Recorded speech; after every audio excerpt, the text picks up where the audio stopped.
Alors, shalom, soyez bénis dans le précieux nom de notre Seigneur Jésus. Nous sommes à l'émission Envoyez vos anges en mission. Nous sommes au 52e jour. Que Dieu vous bénisse. Aujourd'hui, nous allons parler de la conquête. Que Dieu bénisse déjà tous ceux qui sont connectés. Que sa grâce soit avec vous.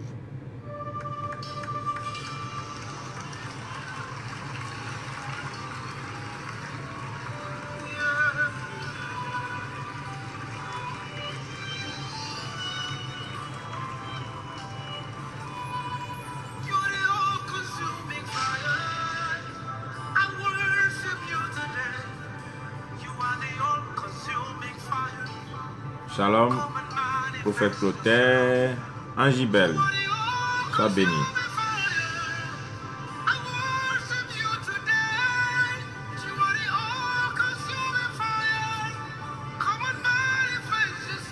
Sois béni, Maman D. Marie Gabriel, comment tu vas? Sois béni.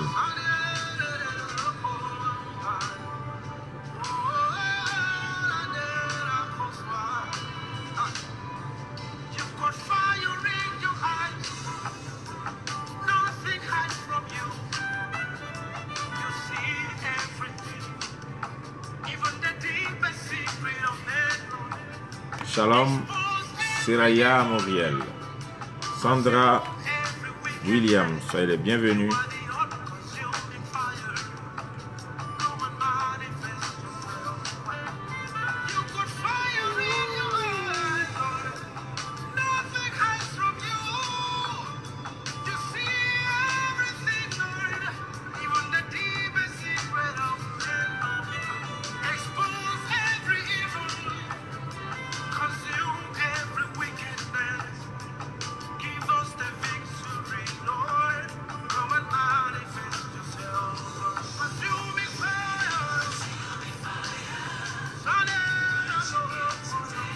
Marie Prisca, bonne arrivée.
Stéphanie Madier, shalom.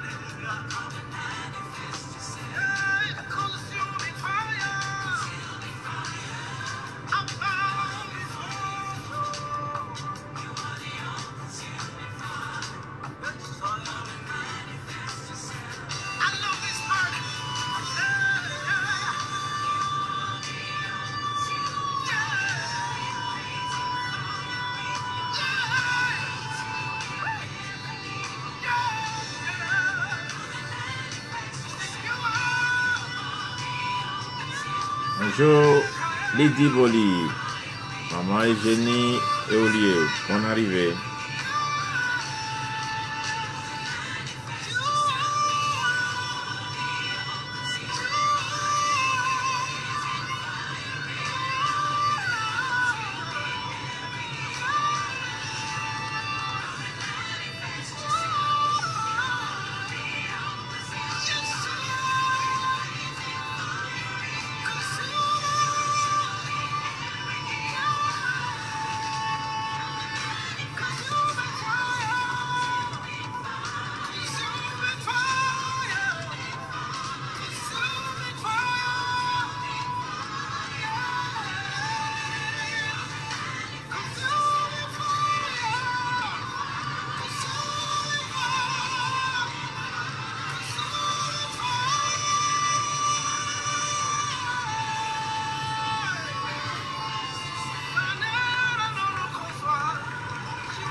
Shalom, shalom, shalom, soyez bénis dans le précieux nom de notre Seigneur Jésus.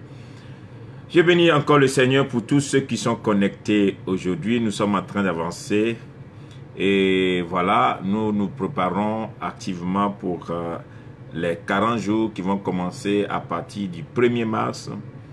Et si vous regardez bien, j'ai posté aujourd'hui un numéro WhatsApp qui est un numéro direct et où nous allons communiquer au cours de ces 40 jours. Tous ceux qui vont m'appeler, c'est direct. Le téléphone est là, c'est en direct. On peut avoir directement cette communication. Ça passe par moi-même. Et nous allons recevoir des messages individuels des uns des autres. Ceux qui ont quelque chose à communiquer, tout ceci.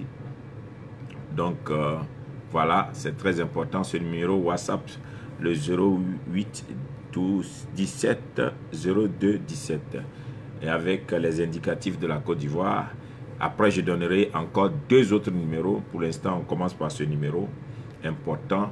Donc, nous aurons 40 jours de prière à faire. 40 jours. Pendant ces 40 jours, du 1er mars au 10 avril, nous allons retrouver tous les soirs pour parler du surnaturel. Nous allons maintenant rentrer dans la prière avec les anges. Comment activer le ministère des anges. Et je sais, je voulais qu'il y a des gens qui commentent la page, qui se posent des questions sur est-ce qu'effectivement il existe le ministère des anges, si ce n'est pas une création de fées à béni de Dieu. Est-ce que le ministère des anges existe? C'est quelle histoire encore du ministère des anges? Ok, donc je demanderai à tous ceux qui sont sur les pages, une fois que les gens écrivent, maintenant que vous êtes enseignés, vous pouvez leur communiquer. Voilà, vous pouvez leur communiquer. Vous pouvez les enseigner aussi à votre tour. Pour leur dire que le ministère des anges existe effectivement. C'est biblique, c'est dans la Bible. Je ne vais pas revenir dessus. Donc, une fois que vous voyez que les gens écrivent des choses, vous êtes tellement bien enseignés depuis 50 jours, vous êtes enseignés, vous pouvez leur répondre sur le ministère des anges. Le ministère des anges. Ok, maintenant, nous allons parler aujourd'hui d'un point important encore sur les anges de la conquête. Avant que je ne parle des anges de la conquête, je reviens sur ce truc très important. Et j'ai dit que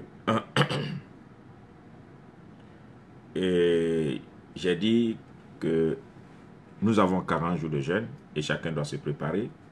Chacun fait ça comme il peut. C'est du 1er mars jusqu'au 10 avril. Et prenons les dispositions.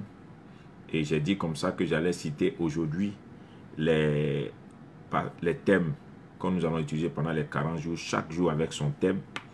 Pendant les 40 jours pour pouvoir prier. Et chacun va se préparer. Je crois que dans ces thèmes, chacun pourra se retrouver. Chaque famille, chaque maison pourra se retrouver. Et chaque individu. Et je commence à expliquer les thèmes, pourquoi j'ai choisi les thèmes, afin qu'on soit vraiment objectif. Un tireur d'élite ne tire pas sur tout. Parce que les chrétiens ont l'habitude de prier pour tout et ils ne prient pas pour des choses concrètes. Nous n'allons pas jouer, on ne va pas faire des prières juste à gauche et à droite. Nous allons faire des prières directes et atteindre des objectifs. C'est pour ça que nous sommes là pour les 40 jours. Et chaque jour, tu vas prendre un bic, un cahier, tu vas noter quelques versets qui vont t'aider à prier après, toi seul, quand tu seras seul. Mais après, nous allons faire les prières en direct et Dieu visitera chacun. Il y aura tous les jours des versets bibliques concernant les thèmes. Et j'aimerais commencer déjà à invoquer les thèmes. Je n'ai pas écrit parce que non seulement c'est long, mais pour amener chacun à regarder la vidéo parce que je voudrais que ce soit ceux qui se partagent cette plateforme qui profitent effectivement de ces temps. Qui profitent de ces temps. Donc voilà. J'ai mis un numéro WhatsApp.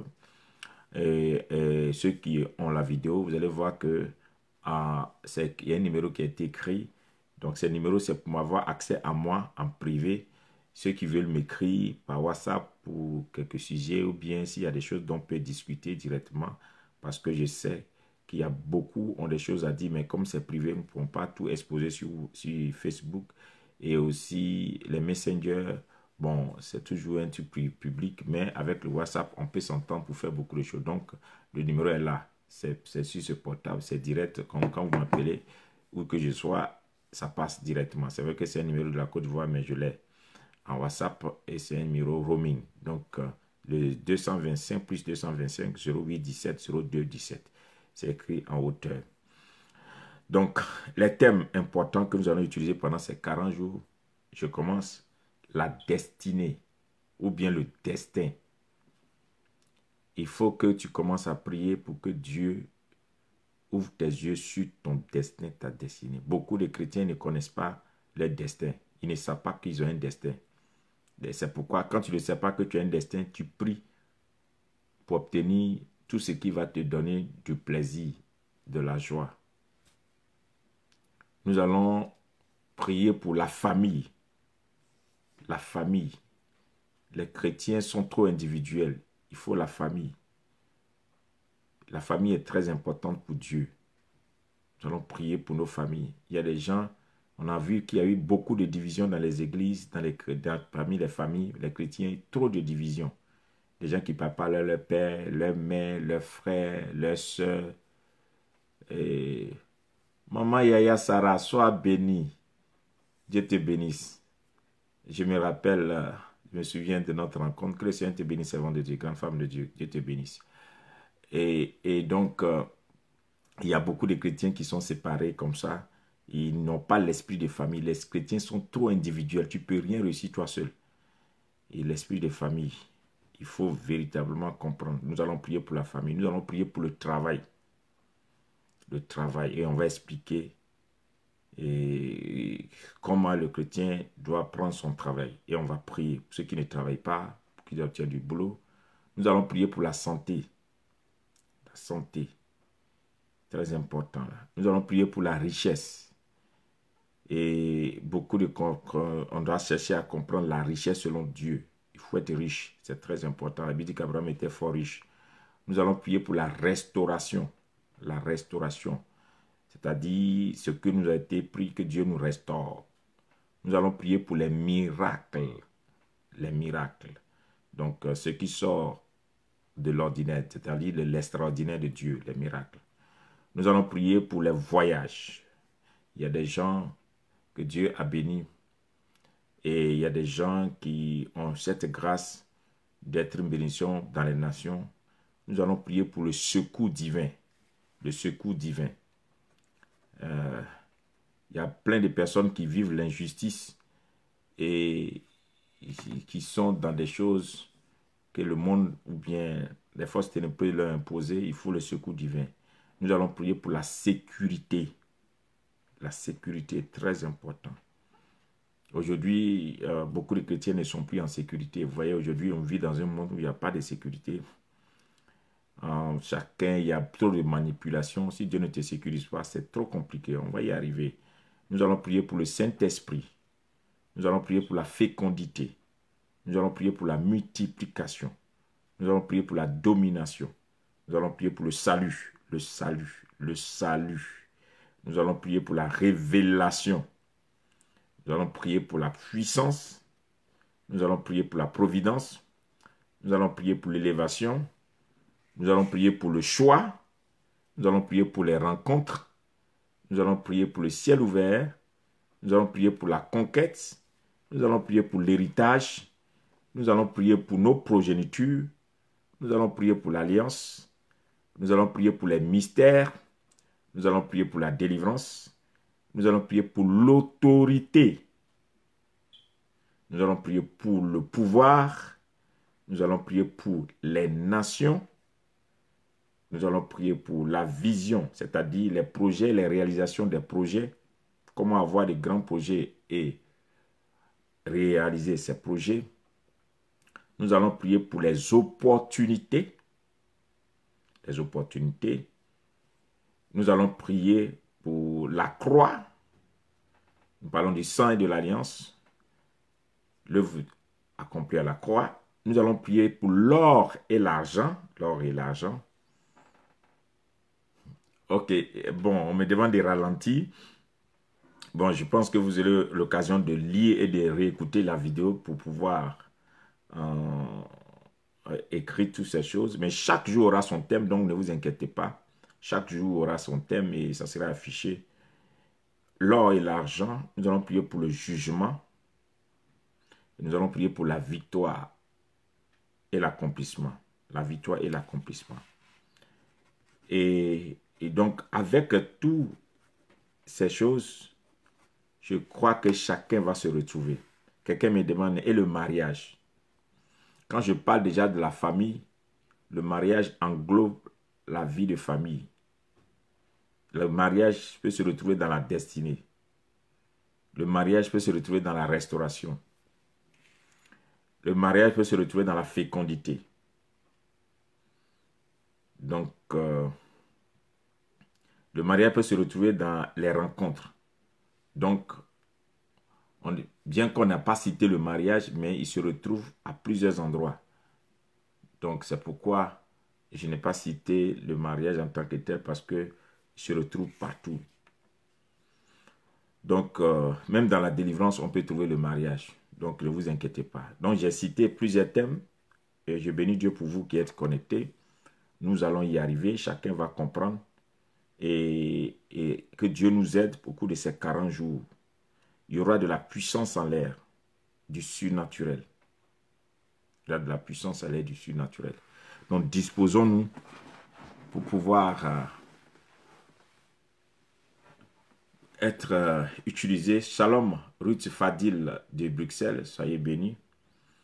À partir du 1er mars, nous allons commencer à citer les villes, les pays, les régions, des gens qui seront présents sur la plateforme. Si tu viens de la France, je suis en France, je suis en Japon, je suis en Chine, je suis en Afrique, je suis à Kinshasa, je suis à Abidjan, je suis à tel endroit. On va commencer à partir du 1er mars afin d'aider, de localiser aussi pour savoir comment on est en train de partir.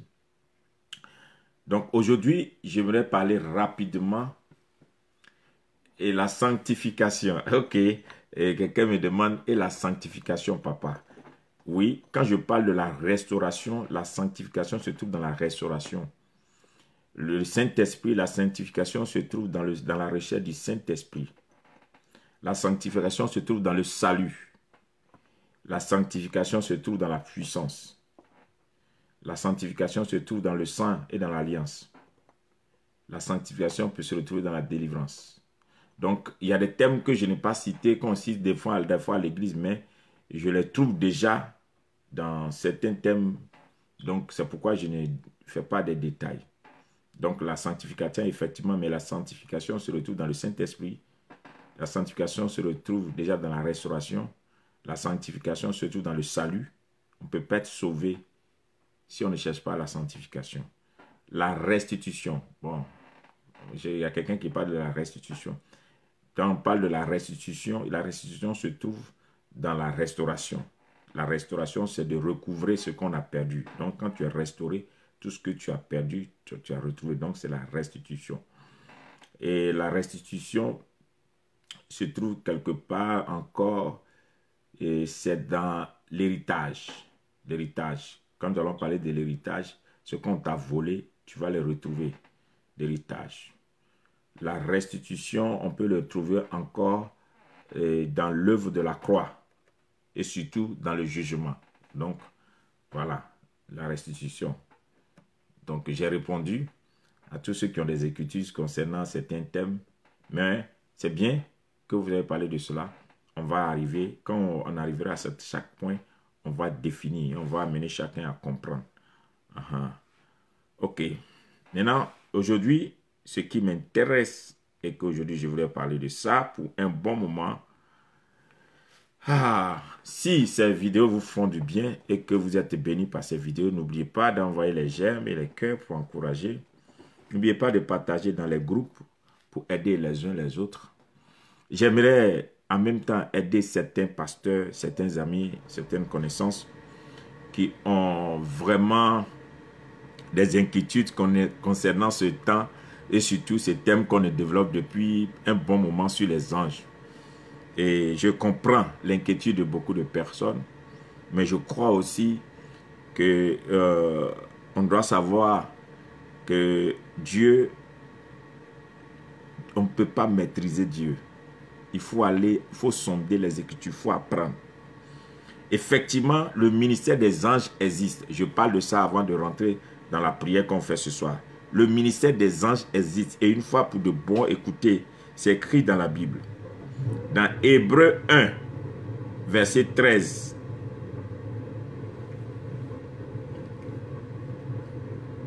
Dans Hébreux 1, verset 13 à 14.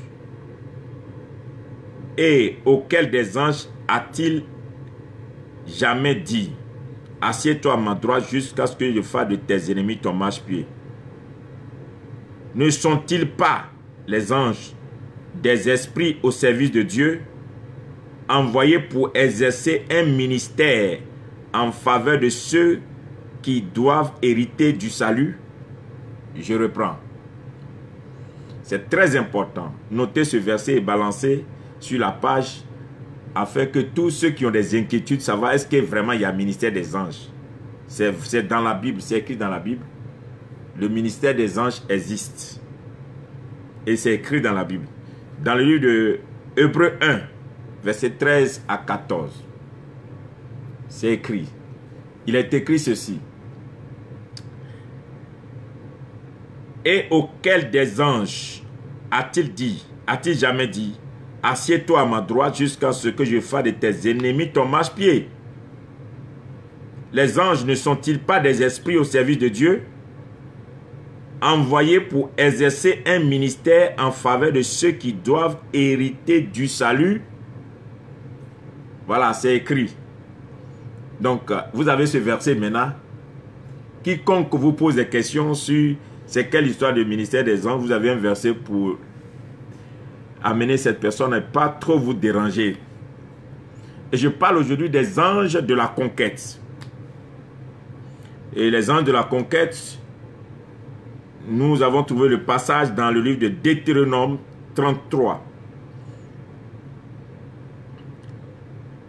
Deutéronome 33, quand Moïse va parler sur le peuple, sur les 12 tribus d'Israël. Deutéronome 33. Moïse va donner une parole sur Joseph. Le verset 16. Il dit ceci: le pays de Joseph recevra de l'Éternel ainsi des bénédictions, les meilleurs produits de la terre de ce qu'elle renferme, et que la grâce de celui qui est apparu dans le buisson vienne sur la tête de Joseph, sur le sommet de la tête du prince de ses frères. Voilà. Je m'appuie sur ce verset pour parler maintenant des anges de la conquête. Ici, on nous parle de la grâce, une grâce exceptionnelle qui est sur Joseph. Et c'est cette grâce-là qui va faire que Joseph va dominer sur ses frères. Et quand Moïse était en train de prophétiser, Moïse était en train de dire que Joseph n'est pas comme ses frères. N'est pas, bien qu'ils soient tous du même père, et qu'en eux se trouve le même sang, ils n'ont pas la même histoire, ils n'ont pas le même destin. Je voulais rappeler à quelqu'un, corrige ça vite, ne t'assimile jamais aux gens. Parce que le destin est unique. Vous pouvez sortir de même père, même mère et ne pas avoir la même histoire. Donc arrête de te comparer même à tes propres frères, même père, même sang. À plus forte raison de te comparer à tes amis de génération, ou bien de comparer aux gens de la même église, ou bien te comparer aux gens que tu as rencontrés. Vous pouvez être des amis intimes, mais ne pas avoir le même destin. Donc la destinée existe. Mais là, il y a une grande parole qui est sortie sur la tête de Joseph, et on lui dit que la grâce de celui qui est apparu. Donc quand on parle de l'apparition, apparu dans le buisson, quand on parle de l'apparition, ça veut dire que cet événement s'est produit d'un lieu, c'est-à-dire il y a eu un déplacement. Il y a un être surnaturel qui a quitté un lieu pour visiter un lieu. Il y a une apparition. Quand on dit une apparition, ça veut dire que la sèche n'existait pas, elle est apparue. Elle est sortie du néant et on l'a vue. Elle n'existait pas là. Donc l'apparition de l'ange dans le buisson Adam, c'est une grâce, la grâce. Soit sur la tête de Joseph. Et je parle aujourd'hui de pourquoi est-ce que Joseph a réussi à faire la conquête. J'aimerais rappeler que mon objectif, c'est de réveiller les chrétiens. C'est de vous dire, réveillez-vous, vous dormez trop, nous dormons trop. Les chrétiens, surtout les chrétiens évangéliques, j'appuie dessus, nous sommes tellement en retard. Mais nous avons la vérité avec nous. Je rends ce témoignage rapidement avant de rentrer dans mon travail d'aujourd'hui. Un jour, j'étais allé faire des achats avec un de mes responsables pour notre ministère. Ceci en 2004. 2004, je me rappelle. On était allé faire des achats pour l'église, pour le ministère. Et dans le magasin, il y avait un Libanais avec qui je discutais pour faire des achats. Et je demandais à ce Libanais de me faire des réductions. Tellement on insistait sur la réduction, et j'avais ma Bible dans ma main. Et le Libanais se moquait de moi. Et il m'a dit, tu es pasteur? J'ai dit oui. Il dit, ah, je vois, parce que tu as une Bible. Et puis bon, la manière dont tu parles, je sais que tu es un pasteur. Il dit, pasteur, moi là, je ne suis pas chrétien comme vous, hein. Moi je suis musulman. Mais Jésus là, il est passé au Liban, nous on est riches. Mais vous là, vous avez Jésus et puis vous êtes pauvre. Et tu demandes, une personne qui demande trop de la réduction, c'est une personne pauvre. Il m'a choqué, mais il m'a délivré. Alors du coup, je me suis arrêté et dit, oui, qu'est-ce que tu veux dire? Oui, nous, au Liban, Jésus est passé seulement au Liban. Les Libanais, nous sommes riches.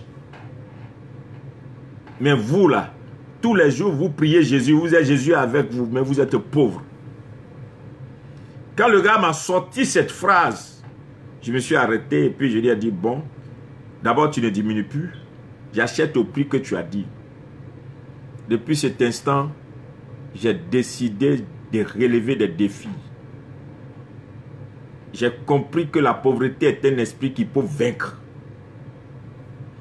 Et qui venait de me lancer un défi pour dire, tu ne peux pas avoir Jésus être pauvre. Et quand je suis allé dans les Écritures, je me suis rendu compte que c'était vrai.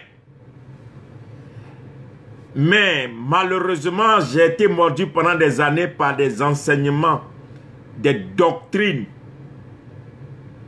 qui nous ont fait croire qu'il faut vivre une vie misérable pour aller au ciel. À quoi bon de gagner la terre si ton âme est égarée? Vanité des vanités, tout est vanité.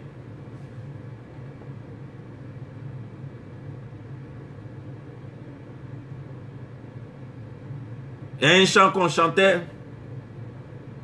Je n'ai rien, ma patrie est dans les cieux. J'irai là-haut. Ah bon? Et on se rend compte que c'est les malheureux qui vont à l'église, qui prient et la nation est bénie.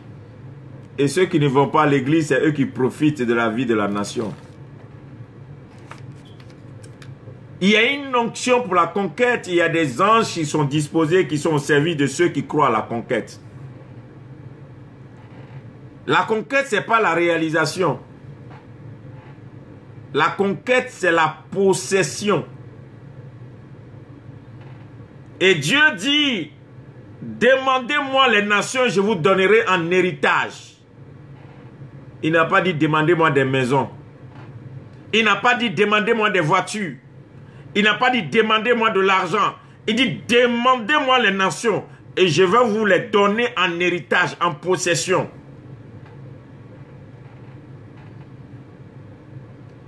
La conquête existe. Abraham n'est pas allé en conquête avec de l'argent. Il est allé avec la foi. Joseph n'a pas fait la conquête de l'Égypte avec une armée, avec de l'argent. Mais il est parti en tant qu'esclave.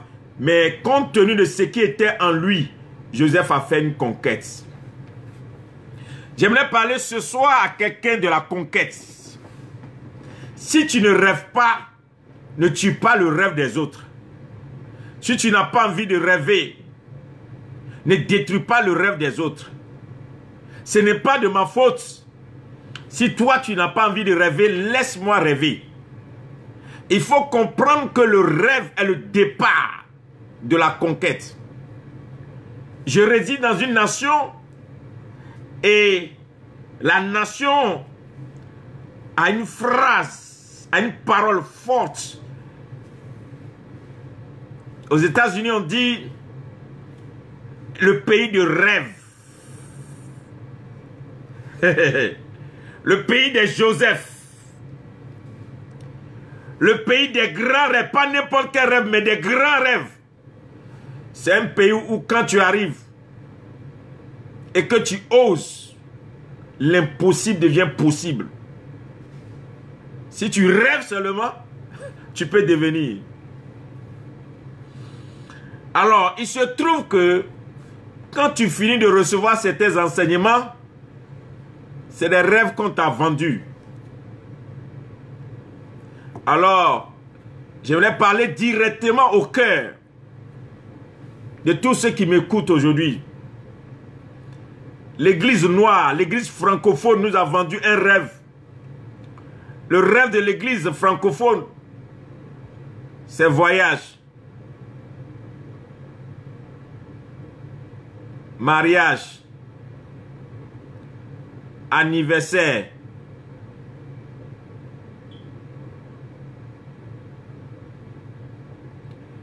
s'habiller très cher, conduire les voitures les plus luxueuses et mourir pauvre. C'est les rêves qu'on nous a vendus. Donc, un chrétien francophone, il doit voyager beaucoup et tout le monde saura qu'il a réussi. Il doit se marier, il a réussi. Il doit faire son anniversaire chaque mois. D'autres même là, c'est chaque mois, c'est plus chaque année. Et bien faire l'anniversaire. Il doit s'habiller chèrement. Si je peux m'exprimer ainsi. Très cher. Là, il a réussi. Et puis un jour, il va mourir pauvre. Il doit manger dans les restaurants les plus chers de la place. Là, ça veut dire qu'il est civilisé.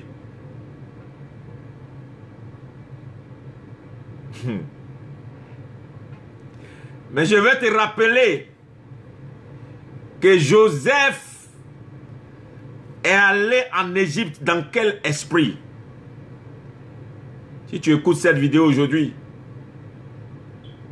si tu n'as pas jeté le rêve, le manteau de la pauvreté, tu ne peux pas récupérer le manteau de la conquête. Frère, lis bien ta Bible.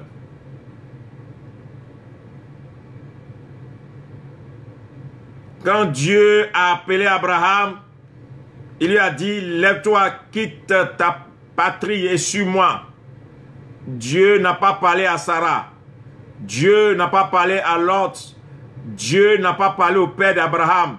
C'est à Abraham seul que Dieu a parlé. Frère, la destinée n'a rien à voir avec qui tu marches, avec qui tu dors. C'est une destinée individuelle. Tu peux être très bien uni et puis ne jamais accomplir ta destinée. C'est bon.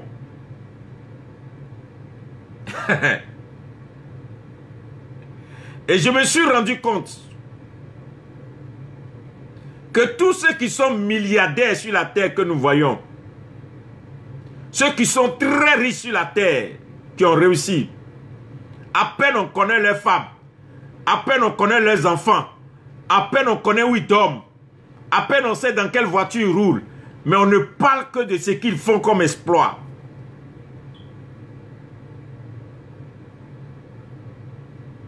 Mais le pauvre, c'est lui qui monte sa maison. Voyez, la maison que Dieu vient de me donner. Venez voir le nombre de voitures que j'ai. Venez voir comment est-ce que Dieu m'a béni. J'ai la femme la plus belle de la terre. Venez voir mon mari. Il est le plus choco de tous les hommes. Venez voir comment j'essaie. Ça, c'est la mentalité de la pauvreté. Et tu dois sortir de là.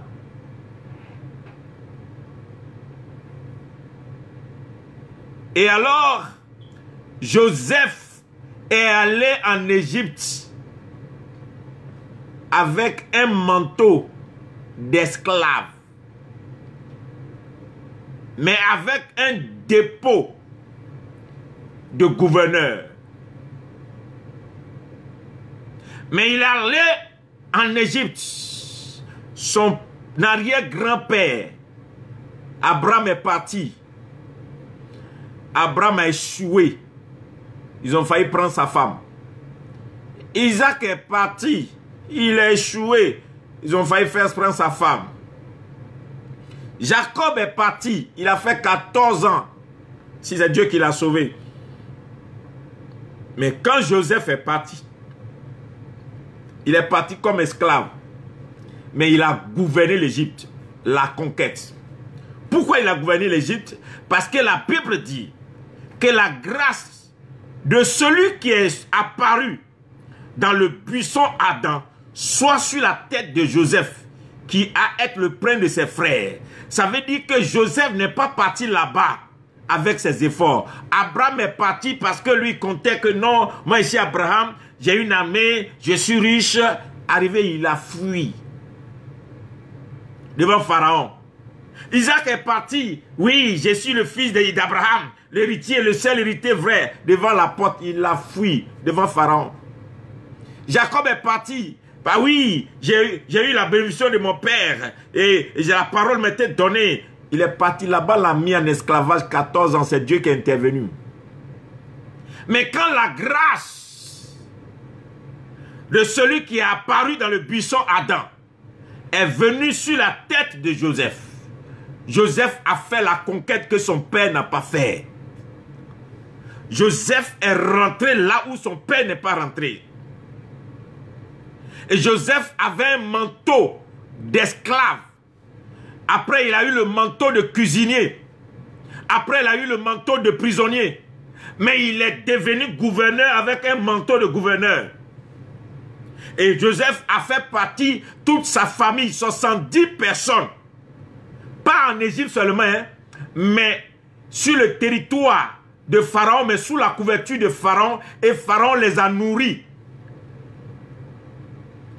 Joseph allait chercher son père dans le jet privé de Pharaon en son temps. Donc, toute sa famille est montée dans la suite de Pharaon pour venir en Égypte. Joseph est l'enfant qui a voyagé sans document parce qu'il était un esclave. Tout le papier qu'on lui a donné, tu es vendu. Joseph est l'étranger. Dans un pays étranger, avec un Dieu étranger, étranger à tout ce qui est autour de lui, qui ne parlait pas la langue des gens. Mais Joseph est devenu gouverneur. Joseph a fait la conquête de l'Égypte. Pourquoi Joseph a fait la conquête de l'Égypte? Parce que Joseph s'est rendu compte que le surnaturel, la grâce de celui qui est apparu dans le buisson Adam était sur sa tête. C'est-à-dire, celui qui est apparu dans le buisson Adam, celui qui a parlé à Moïse, qui a fait que Moïse, l'homme qui bégayait, Moïse a vaincu Pharaon avec un bâton. Pourquoi la grâce de celui qui est apparu dans le désert?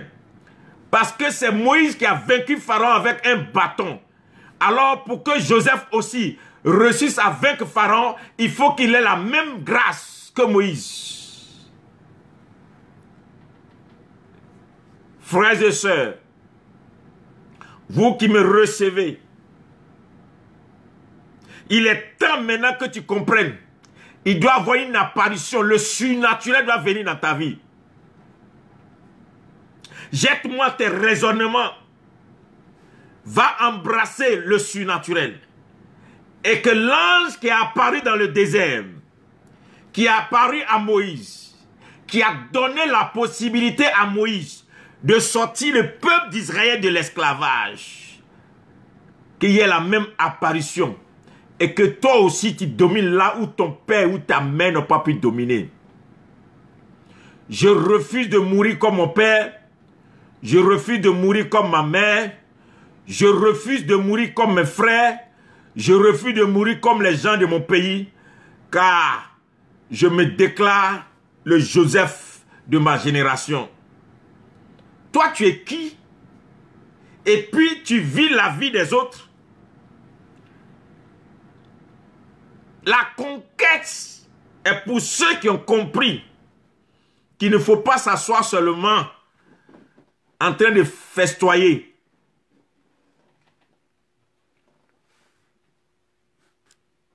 La fête.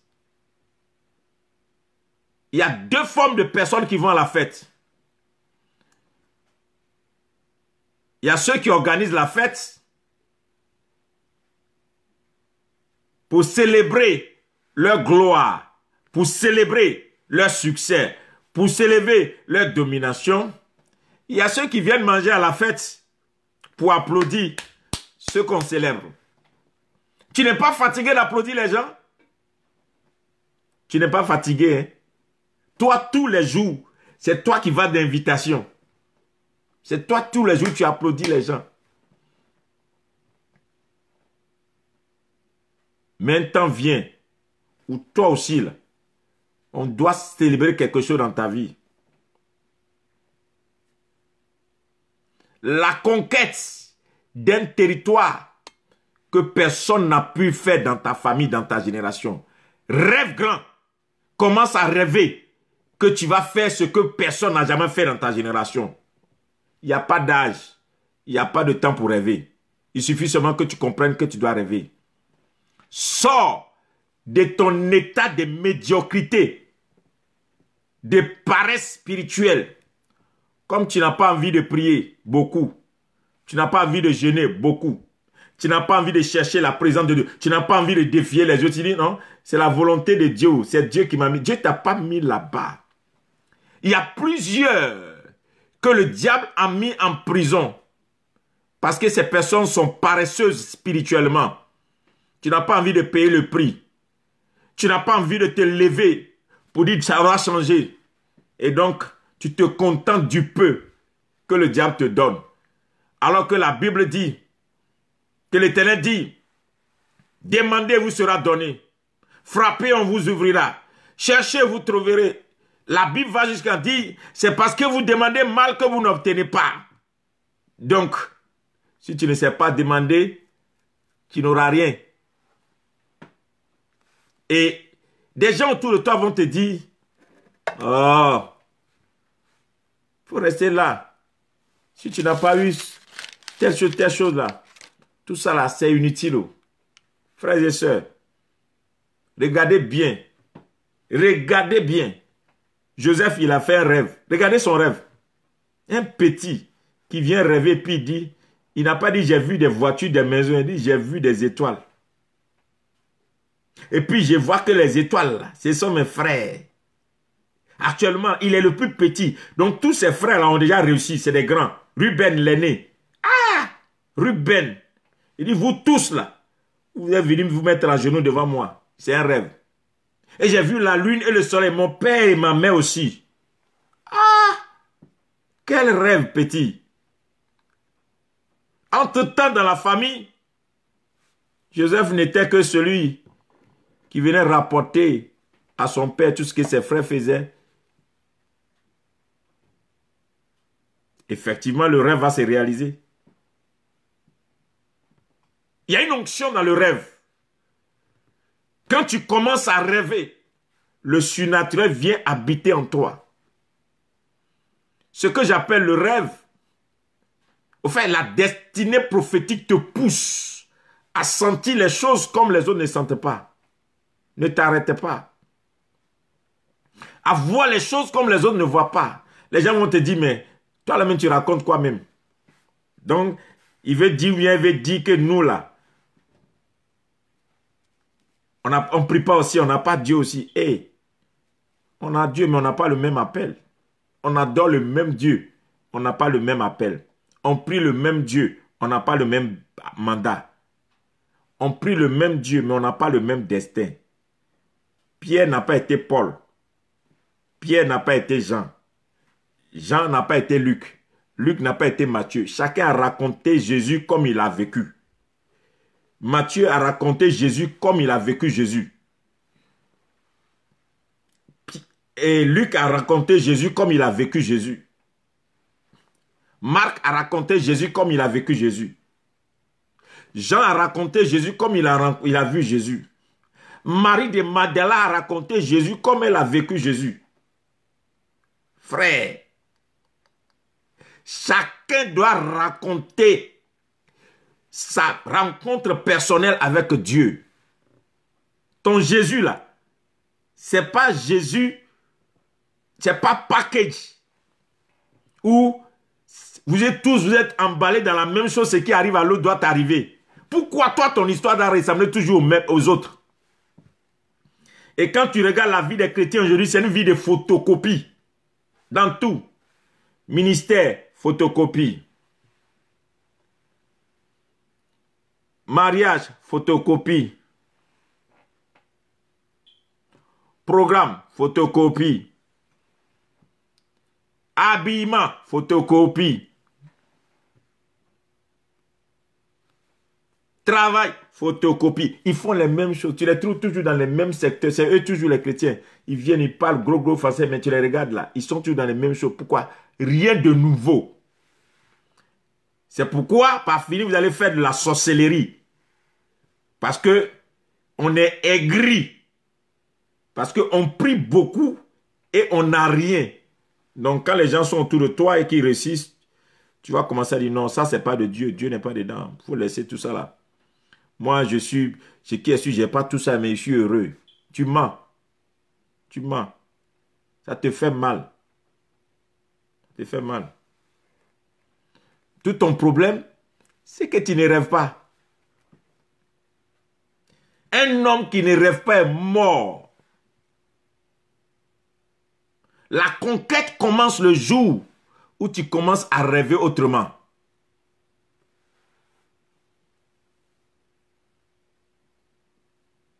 Si tu marches avec une personne qui fait des cauchemars à la place du rêve, la personne va t'amener à la morgue.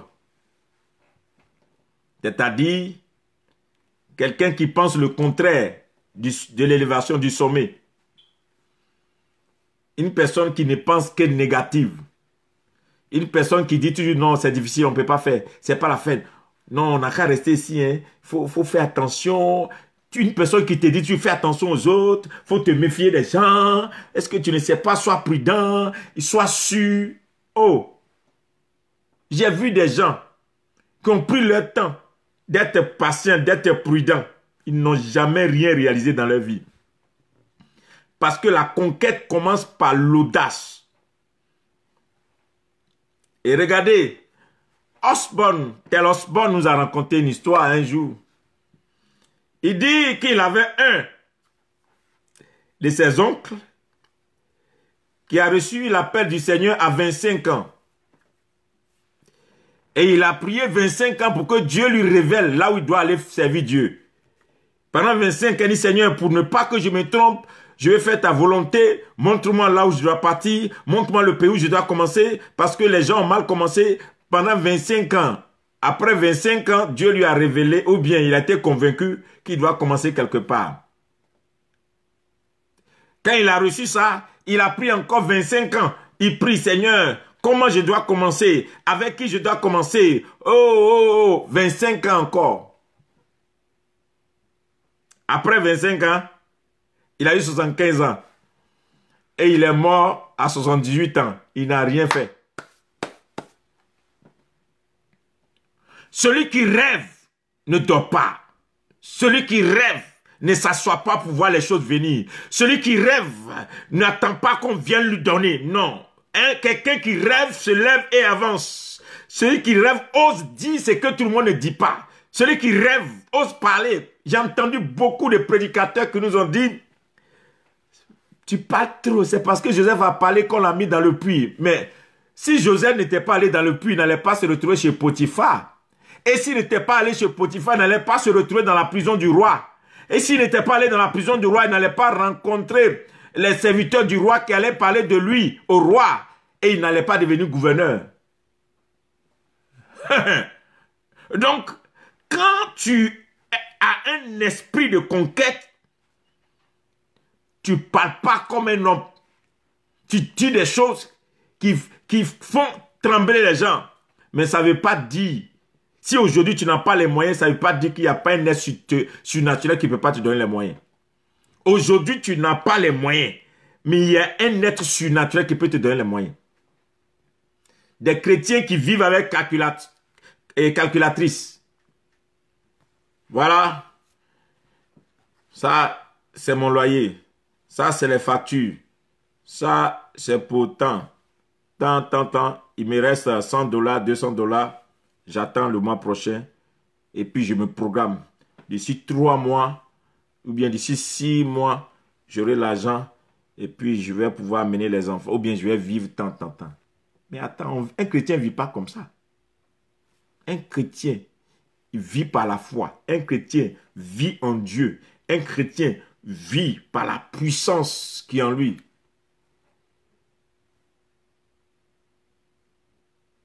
Tu dois commencer à demander des choses qui dépassent ton niveau. Lisez votre Bible. Dieu a donné un territoire qui n'appartenait pas à Abraham. Il quitte ta patrie. Et sûrement, je vais te donner un pays, je vais te donner un territoire. C'est ce que Dieu a dit à Abraham. Il n'a pas dit de te donner une maison. Et Dieu allait installer Abraham de force sur un territoire. Ils ont combattu Abraham, mais ils ont fini par accepter Abraham. Isaac allait dans le pays des Philistins. Il a planté. Les autochtones ne trouvent pas, mais lui trouvait toujours. Il a moissonné au centuple. Ils l'ont combattu jusqu'à Rehoboth. Finalement, ils sont venus lui dire: frère, on sait que tu es étranger, hein, mais nous-mêmes, on est nés ici, là. Ce qui t'arrive là, ça ne nous arrive pas. Donc, on te suit seulement. Faisons alliance, avançons. Jacob allait chez Laban. Laban lui-même, il ne comprend pas. Ce qui ne se passera pas dans ta vie, il n'a jamais vu ce genre de prospérité. Jacob a changé tout autour de lui. Joseph allait à l'étranger, il a changé tout.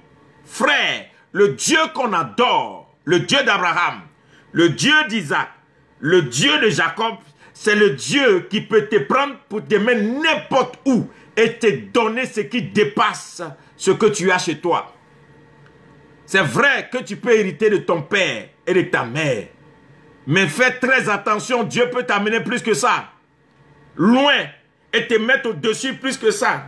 Écoutez, un jour je priais et je disais au Seigneur: Papa, regarde, mon père est un propriétaire terrien. Nous avons des milliers d'hectares de terre. Je fais quoi? Il faut que j'aille occuper les terres de mon père. Et puis Dieu me dit: mais regarde, ces terres-là sont où? Je cite le pays, il dit: mais attends, si tu dois aller prendre des terres dans un pays comme ça, pourquoi tu n'attends pas que moi je te donne un pays qui a 10 000 fois des terres plus que ça? C'est moi qui donne. Patiente, tu ne sais pas ce que j'ai à faire avec toi. Calme-toi. Frère, tu peux me mettre dans le fin fond de la brousse. Dieu peut te mettre quelque part et te donner des nations en héritage. C'est arrivé plusieurs fois dans la Bible et c'est arrivé physiquement. L'histoire d'Obama nous parle. Dieu veut te prendre pour te donner quelque chose qui n'est jamais arrivé à ta famille, dans ta génération et dans ton histoire. Ça s'appelle la conquête. L'esprit de la conquête. Arrête de vivoter. Arrête de te contenter des miettes. Arrête de croire seulement que c'est le monde qui te rend heureux. Et commence à dire à Dieu, je me lève et je crois que tu peux m'amener là. Il y a un ange qui accompagne les hommes de conquête. L'ange a accompagné Abraham. L'ange a accompagné Isaac. L'ange a accompagné Jacob. L'ange a accompagné Joseph. Il va t'accompagner aussi. Mais tout dépend de comment tu penses. Pendant ces 40 jours, ne viens pas me demander, priez pour moi, pour que Dieu me donne le patron là, il faut qu'il augmente mon salaire. Mais toi, tu ne peux pas créer une entreprise. Toi, tu ne ressens pas quelqu'un qui peut créer une entreprise pour embaucher aussi les gens. Ceux qui ont créé des entreprises pour embaucher les gens, ils sont comment? Ils ont combien de cornes?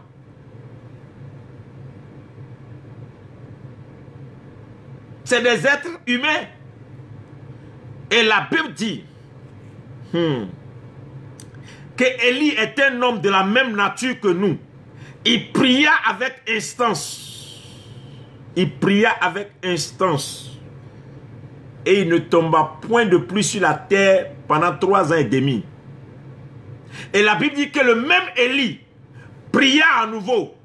Et la pluie va venir. Vous ne jouez avec les hommes de prière. Hein? Un homme de prière peut amener la famine dans un pays comme amener l'abondance dans un pays.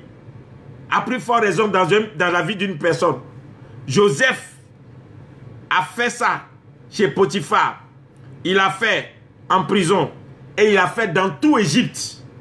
Donc, quand au fur et à mesure, selon la grandeur de l'espace qu'on te donne, tu remplis ton rêve avec et tu domines. Frère, c'est pourquoi la Bible dit, on n'a jamais respecté un prophète chez lui. C'est en dehors de celui toujours qu'on le voit. Comprends bien, quand Dieu te sort de chez toi, c'est qu'il veut révéler quelque chose. Il veut sortir quelque chose qui ne s'est jamais manifesté dans ta famille, dans ton pays, dans ta maison, dans ta génération, dans ton histoire, dans parmi ceux qui portent ton nom. Non, tu es unique. Et si tu es unique, commence à rêver.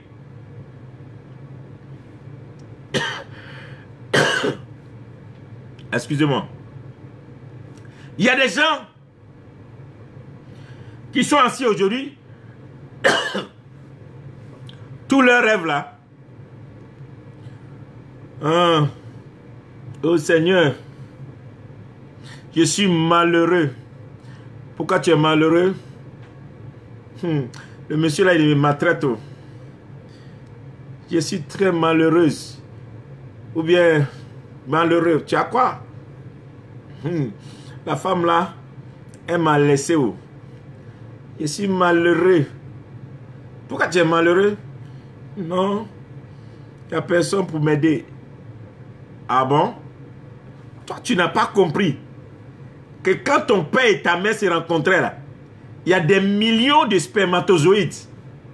Mais il y a eu concours et c'est un seul qui a pu avoir accès. C'est pourquoi tu es unique.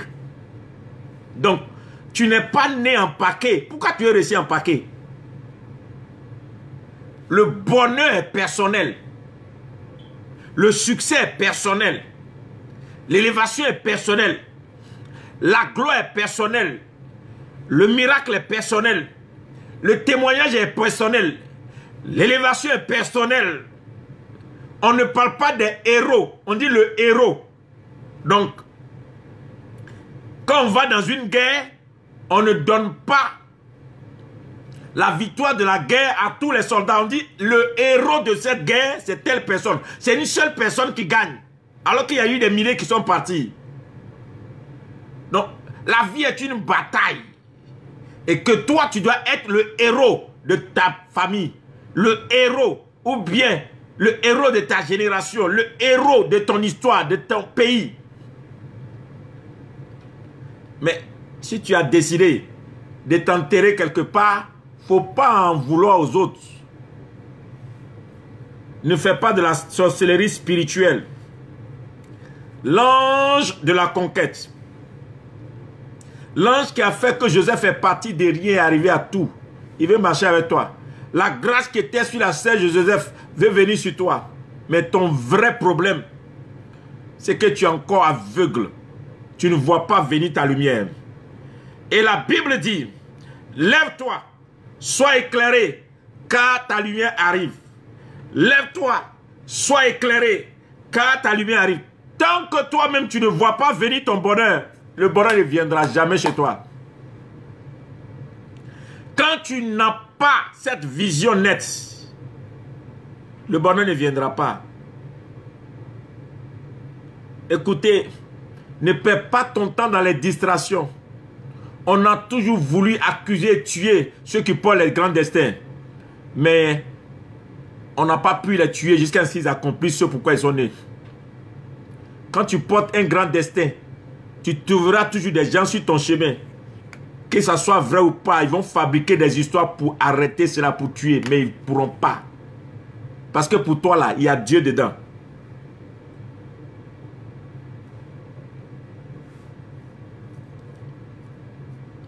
Pourquoi tu dois prier et demander au Seigneur que l'ange qui s'est révélé à Abraham, à Moïse, à toutes ces personnes viennent se révéler à toi? Parce qu'ils ne l'ont pas fait de leur force. Ils ont fait avec le surnaturel. Il faut qu'à partir de maintenant, tu comprennes quelque chose.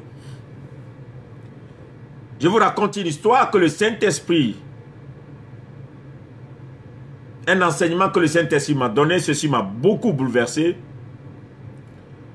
Un jour, comme toi, je me plaignais. Je disais au Seigneur, oh, je souffre trop. Regarde les gens là qui sont autour de moi, tout le monde réussit. Les gens avec qui j'ai commencé, ils ont ça, et moi je n'ai pas ça, je n'ai pas ça. Dieu ne m'écoutait même pas. Et puis, le Seigneur va me dire, donc, tu n'es pas rassasié. J'ai dit oui. Il dit, tu sais pourquoi tu n'es pas rassasié? J'ai dit non, il dit, je vais t'enseigner. Comme je suis enfant de planteur, il me dit, bon, tu imagines qu'un planteur a une très bonne récolte et qu'il a ramené une partie de sa récolte à la maison, soit des ignames, et il est assis et puis il dit, j'ai faim, j'ai faim.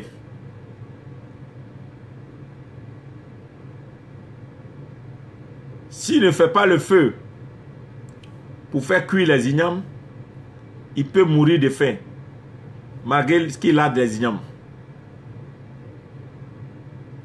J'ai dit, qu'est-ce que cela veut dire? Il m'a dit, mais le destin, là, c'est ce que je t'ai donné. Mais le destin cru, personne ne l'a jamais mangé cru. Ce que j'ai semé en toi, c'est ça qui doit te faire. Mais si tu manges l'igname cru, il y a deux sortes de personnes. Ils ne savent même pas qu'ils ont ça. Ils ne savent pas qu'ils ont une destinée. Donc c'est ceux-là qui poursuivent les autres. C'est ceux-là qui sont toujours en train d'en vouloir aux autres. C'est ceux-là qui mendient. C'est ceux-là qui font la sorcellerie spirituelle. Maintenant, il y a la catégorie de ceux qui savent qu'ils ont un destin. Mais ils pensent qu'ils vont s'asseoir comme ça et puis le destin là va s'accomplir, va cuire. Et il y a d'autres aussi qui ont compris qu'il faut utiliser le destin, mais ils prennent ça cru. Ils veulent vite, vite, ils mangent et puis ils meurent dedans. Si tu prends l'igname et que tu manges, tu vas mourir. Il faut mettre ça dans le feu. J'ai dit, qu'est-ce que ça veut dire? Oui, tout destin doit être éprouvé. Si tu as un destin, tu dois le mettre dans le feu. Et c'est le feu qui fait cuire la destinée. Si vous avez peur de rentrer dans le feu, ne cherchez pas à être des hommes et des femmes de destin. Si tu es une femme et tu es un homme de destin, tu vas rentrer dans le feu. C'est dans le feu que Dieu va préparer ton destin. Et les gens vont venir s'asseoir pour manger. Et il me dit, quand le planteur envoie l'igname et qu'il découpe, il met le feu, au départ, c'est lui seul qui a eu faim. Et puis, il découpe l'igname. Mais quand l'igname est cuit, quand c'est cuit, il va voir beaucoup de personnes qui vont venir manger le même igname avec lui. La même igname avec lui. J'ai dit, ah oui? Il dit, oui, c'est ça. Ça veut dire que tant que tu n'es pas rentré pour être quelqu'un, tu ne verras pas des gens venir. Il me dit, tu as tout en toi. J'ai tout mis en toi. Les immeubles, les milliards, tout ce que tu cherches, j'ai déjà mis en toi. C'est à toi maintenant de mettre dans le feu. Et j'étais arrêté, j'ai dit, Seigneur, donne-moi le feu. Il dit, tu as déjà le feu. Mais le problème, c'est que tu as peur. Engage-toi. Lève-toi. Fais ce que je t'ai dit de faire. Fais ce que tu vas faire. Fais-le. Sois courageux. N'aie pas peur. Va. C'est ton problème. Je pense que toi et moi, on a le même problème. Tu as un grand destin. Tu es comme ce planteur qui a pris de l'igname, qui vient à la maison et puis qui a dit, j'ai faim. Alors qu'il y a l'igname dans la main. Je pense que tu es comme ce planteur qui réfléchit et qui va mourir bientôt, malgré qu'il a de l'abondance dans sa main. Un grand destin, enterré dans des bêtises, enterré dans les plaisirs, dans les joies éphémères. Un grand destin, accroché au mur d'une maison pour regarder. Tu vas, tu viens. Mais un enfant de destin ne dort pas. Un enfant de destin, il se lève et il ose ce que personne n'a jamais osé. Est-ce que tu es prêt à aller en conquête? Si tu décides de faire la conquête, prépare-toi. Je déclare que tu te révoltes. Quand il te dit de te révolter là, je n'ai pas dit d'aller faire palabre aux gens. Pour aller dire aux gens que c'est les gens qui ont fait que tu es en retard. C'est faux. Quand tu fais ça, même c'est une forme de sorcellerie aussi. Parce que personne ne peut te mettre en retard. C'est toi-même qui t'es mis en retard parce que tu es inconscient, tu ne comprends pas. Ah oui? Il y a des années en arrière, j'ai perdu mon temps dans des futilités. Mais quand Dieu m'a restauré, que je me suis ressaisi, j'ai dit, mais mon Seigneur, qu'est-ce qui m'est arrivé? Ce temps-là, je pouvais faire autre chose. Il faut que tu comprennes que personne ne peut te mettre en retard. À tes décisions, à tes engagements, répondra le succès. À tes résolutions, répondra le succès. Quelles sont tes résolutions pour 2019? Pour les 10 prochaines années à venir?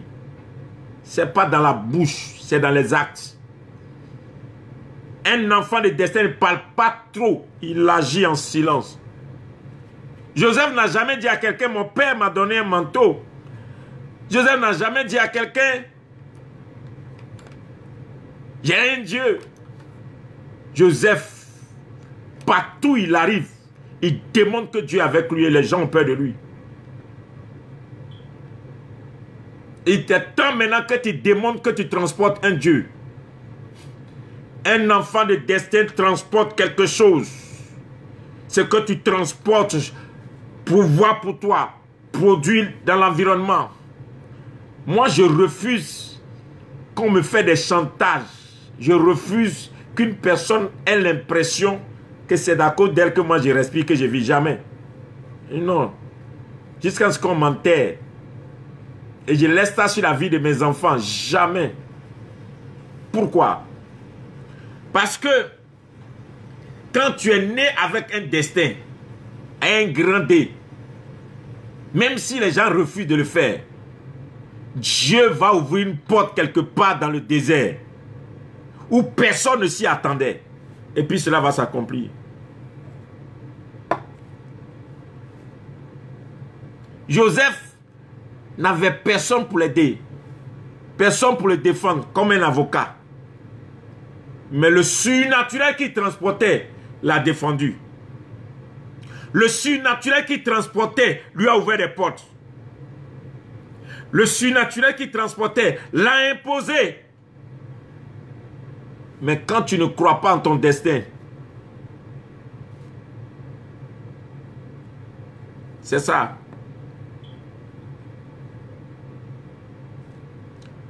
J'espère que tu n'es pas comme ce planteur qui a de l'igname et qui va bientôt mourir de faim.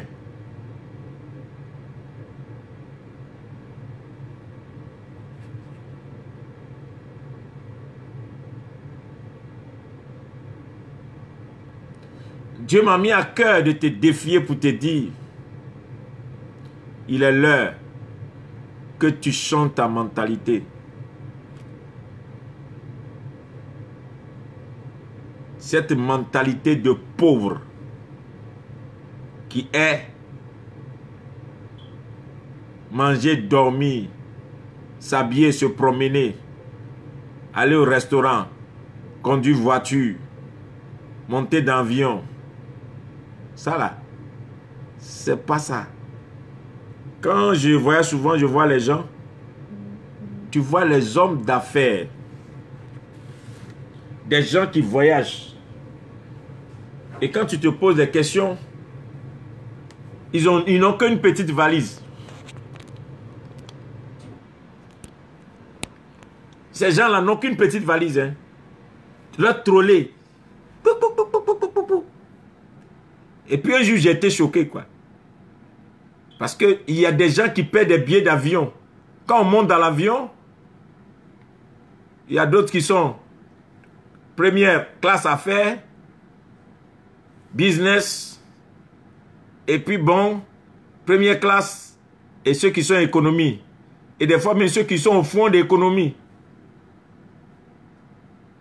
Il y a ceux qui luttent les billets sur Internet pour réduction, jusqu'à avoir le billet le moins cher. Et il va faire beaucoup d'escales avant d'arriver.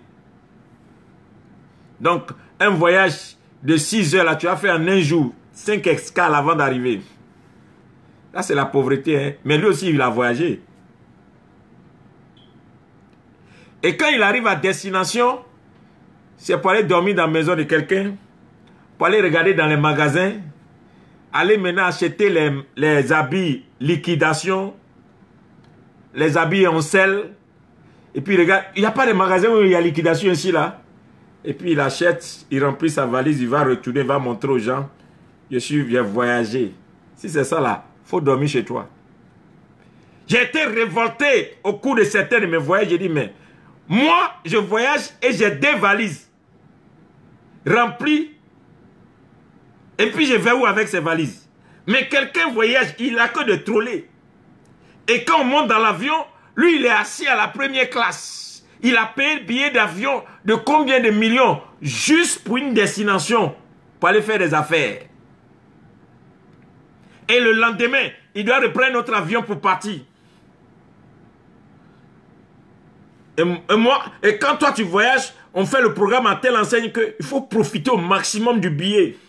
Ah. Et là, le Saint-Esprit m'a donné l'intelligence. L'avion là, c'est pour aller plus rapide. L'avion, c'est fait pour avoir plus d'efficacité dans le temps. Donc, c'est pas fait juste pour aller, pour démontrer que tu as réussi. Non, ce n'est pas pour la réussite. C'est pour aller plus vite, pour atteindre l'objectif. Et donc, la classe, première classe que les gens ont obtenue, c'est pour être dans le confort, pour bien réfléchir. Donc, la personne est assise dans l'avion pendant 3 heures, 5 heures de temps. La place que la personne occupe lui donne déjà de réfléchir, d'avoir des idées avant d'arriver, pour créer, pour avancer. Il n'a que 2 chemises, un pantalon, avec 2 cravates. Mais quand tu vas à l'hôtel, il va dormir. Mais toi qui voyages, qui n'as rien, tu as toute une valise remplie de 25 chaussures, plein de choses. Et à la fin, tu ne rapportes rien même à la famille. C'est ça. Non, j'ai été bouleversé. Il dit, non, les choses là doivent changer. À chaque bout d'un voyage, il me faut un exploit. Si ce n'est pas pour faire des exploits, je m'assois chez moi. Et il y a des places où je ne vais plus m'asseoir. Si je n'ai pas ça, je m'assois. Pourquoi? C'est ça le rêve. Rêver, c'est quand tu as vu quelque chose, tu dis non, je dois voir au-delà de ça.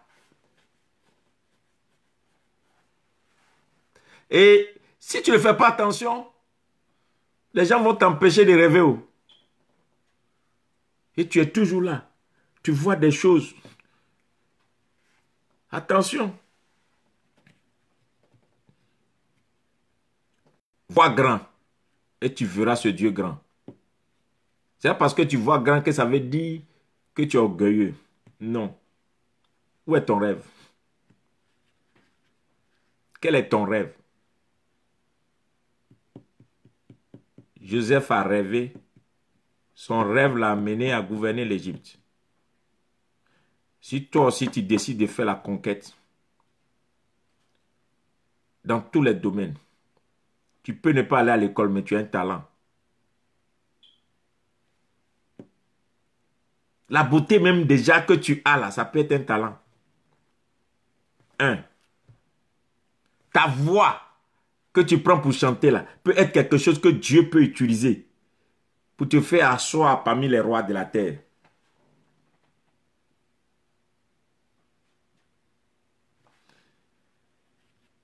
Tes petits dons, que toi tu appelles petits dons là, c'est de ça même Dieu a besoin. Regarde bien dans la Bible. Dieu a pris un bâton pour séparer la mer Rouge. Samson a pris la mâchoire d'âne pour tuer plus de 1000 personnes. David a pris une guitare pour prendre le palais.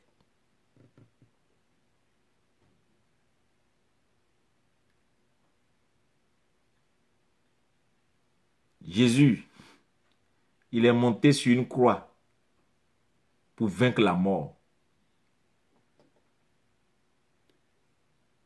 Ce que tu ne considères pas, qui est comme un petit don que tu négliges, est en réalité la sémence divine, la sémence du surnaturel que Dieu a mis en toi.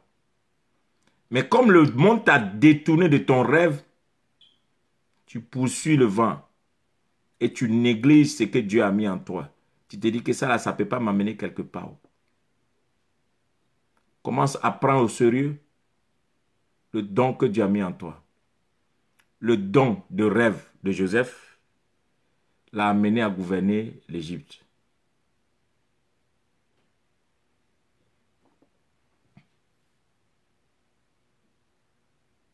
Il y a des gens qui sont allés à l'école.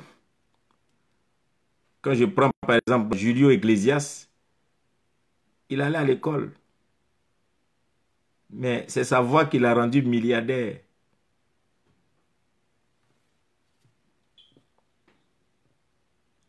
Il y avait un artiste chez nous, il y avait un artiste en Côte d'Ivoire qu'on appelait Mewe. Il était professeur. Mais qui le connaissait? C'est quand il a commencé à chanter que tout le monde l'a connu.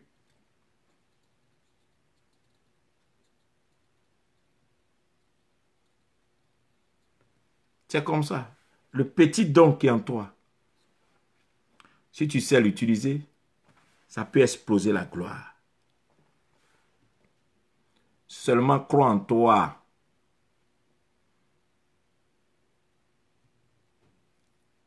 Et commence à rêver. Crois en toi. Et commence à dire non à la médiocrité. Non à la paresse. Non à toutes ces choses qui sont autour de toi qui te disent ne t'inquiète pas, demain sera meilleur. Écoute-moi. Personne ne changera ton demain, c'est toi-même. Si tu ne te lèves pas aujourd'hui, tu ne verras pas un demain meilleur. Si tu ne te bats pas aujourd'hui, tu ne verras pas un demain meilleur. Que personne ne te détourne de ton rêve. Que personne ne te dise que c'est trop grand pour toi. Que personne ne te dise que tu n'es pas sûr que tu es un peu orgueilleux là. Moi, on m'a dit ça des fois. Hein. J'ai entendu des gens qui disent, mais tu te prends pour qui? Après, quand je rentre à la maison des fois, je m'assois et puis je dis, ah, est-ce que les gens n'ont pas raison? Mais le Saint-Esprit m'a repris plusieurs fois pour dire, fais attention. Ces personnes te valorisent selon la réalité de ton temps. Là. Mais c'est moi qui connais ta fête. Donc parle. Je sais qui tu es. Eux ne savent pas qui tu es. Si toutes les femmes devaient savoir qui allait devenir l'homme qu'ils rencontrent dans leur vie, il y a des hommes, je ne sais même pas ce qui allait se passer. Combien de femmes ont chassé de leur maison les futurs présidents, chassé de leur vie les futurs rois, juste parce que elle veut quelque chose aujourd'hui qu'on n'arrive pas à lui donner.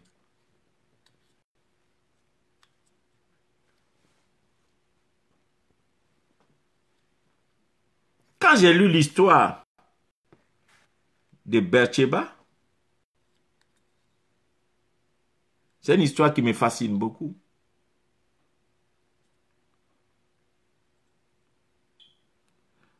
Je ne veux pas regarder le côté où David a fait des bêtises, tuer l'homme, tuer Uri pour prendre sa femme.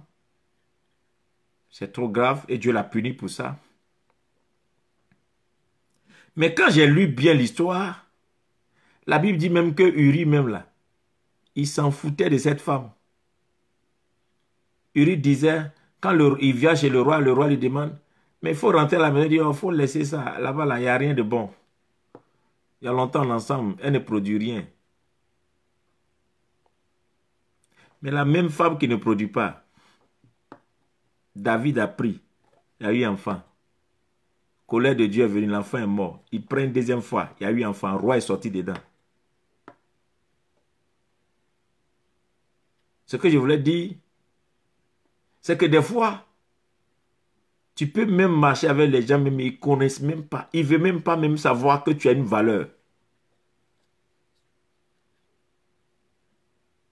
On te voit comme un tableau qu'on a acheté, qu'on a mis dans une maison pour décorer, pour que tout le monde sache que, ah, mais un matin, c'est comme ça qu'il y a des femmes aujourd'hui, elles sont assises, disent, hey, ce monsieur-là, il courait derrière moi, il était prêt pour moi, de toute façon, il m'aimait. Et puis tu montres les photos, les gens, je vois, c'est nous deux, on était ici, mais là, tu ne peux plus lui parler. Il est devenu président. Mais aucun président n'est venu avec la gloire sur la tête. Les présidents, leur vie, souffrance, galère, problèmes qu'ils ont connus. Regardez leur histoire. Quand ils les regardent, même ils ne ressemblent pas à ça. C'est là que la Bible dit Dieu prend l'indigent dans la poussière pour le faire asseoir à la table des grands. Si tu regardes les gens aujourd'hui, puis tu ne veux pas les respecter, tu vas perdre. Parce que tu ne connais pas leur histoire. Pareil aussi, hein, et vice-versa. Monsieur et madame, pareil.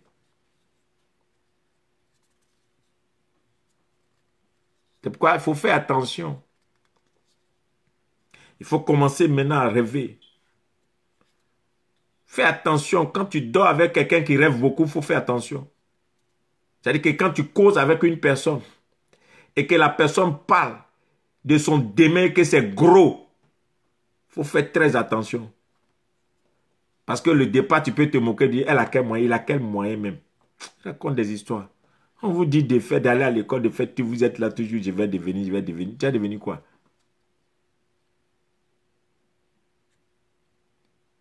Et ça va vous étonner que ce que la personne a dit là va arriver.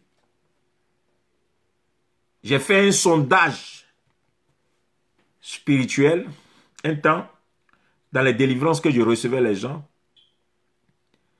Et j'ai fait un sondage dans la vie sociale.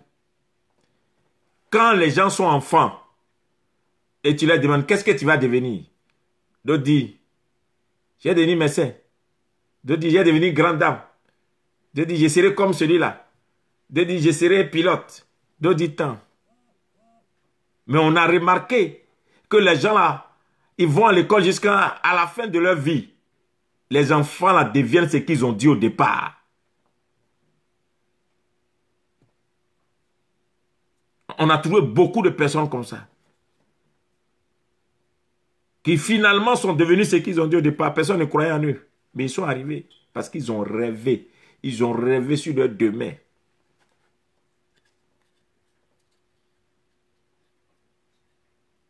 Ah, ma mère doit donner à manger à des millions de personnes avant que je ne meure.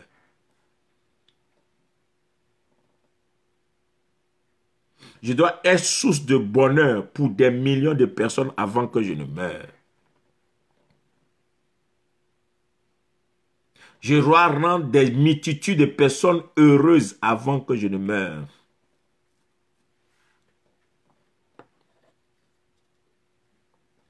Toi, ta prière c'est, je dois être heureux avant de mourir.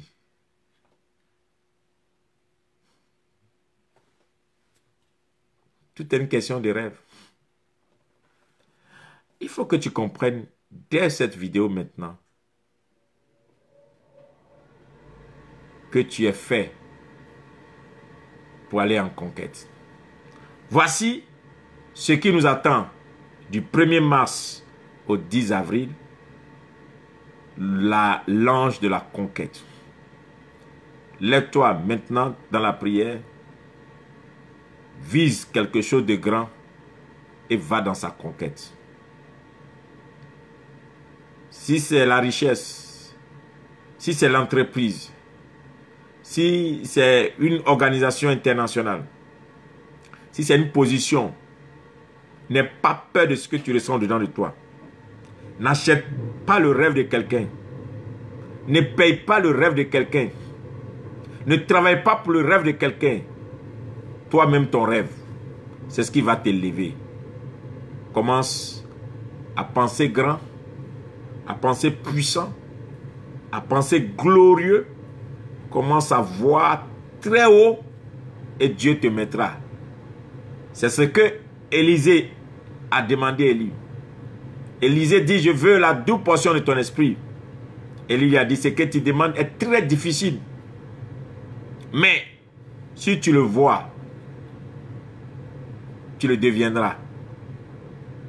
Je finis là ma prédication et ma prière de ce soir par cette déclaration. Ce que tu vois et que tu confesses, tu le deviens. J'explique autrement.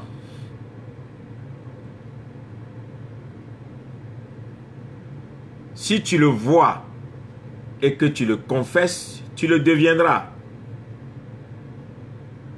Si tu le vois et que tu le confesses, ou que tu le déclares et que tu l'annonces, tu le deviendras.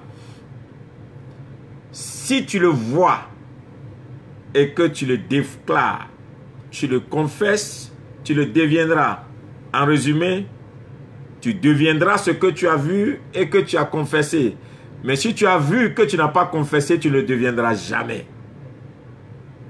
Ce que tu vois et que tu confesses, tu déclares, tu le deviendras.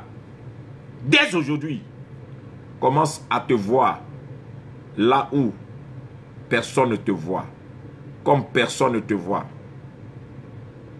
Et sûrement, et commence à déclarer ce que tu seras demain. Et sûrement, le Dieu d'Abraham, le Dieu d'Isaac, le Dieu de la conquête t'amènera à être ce que ta bouche a dit aujourd'hui. Shalom, c'était ma vidéo d'aujourd'hui. Sachez que c'est une manière pour évangéliser. Nous partageons souvent les vidéos. Cette fois-ci, partagez sur vos pages officielles, partagez dans les groupes et donnez à des gens qui en ont besoin. Ce sont des vidéos, vous voyez que ces 2 jours, les vidéos sont plus longues. C'est pour nous préparer aux jeûnes de 40 jours que nous allons avoir du 1er mars au 10 avril. En cela, que Dieu vous garde. Priez pour moi, je prie pour vous. Que Dieu vous bénisse. Shalom, je vous aime tous dans l'amour du Seigneur. Que sa grâce soit surabondante dans votre vie. Et nous nous retrouvons demain. Bye bye.